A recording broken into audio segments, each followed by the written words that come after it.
প্রত্যেকদিন ভিডিওতে আপনারা এখন এটাই দেখতে পারবেন যে উনুনে ধোঁয়া উঠছে আর রান্না হচ্ছে। এই দেখুন, দেখেছেন?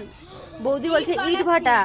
তো এই দেখুন, কার কার ইট লাগবে আমাকে সবাই যোগাযোগ করুন বৌদির সঙ্গে। তো এই যে দেখুন উনুনে ধোঁয়া বেরোচ্ছে, কাঁচা কাঠে রান্না হচ্ছে, কত কষ্ট করে রান্না করে। তো এই দেখুন এটা হচ্ছে কাতলা মাছ, মনে হয় কাতলা মাছ, আর মাছটা টাটকা রুই মাছ। তো কাকিমা এসছে, কাকিমা নিয়ে এসছে। আর এক্ষুনি স্নান টান করে আমি দাদা আর বৌদি বেরিয়ে যাব।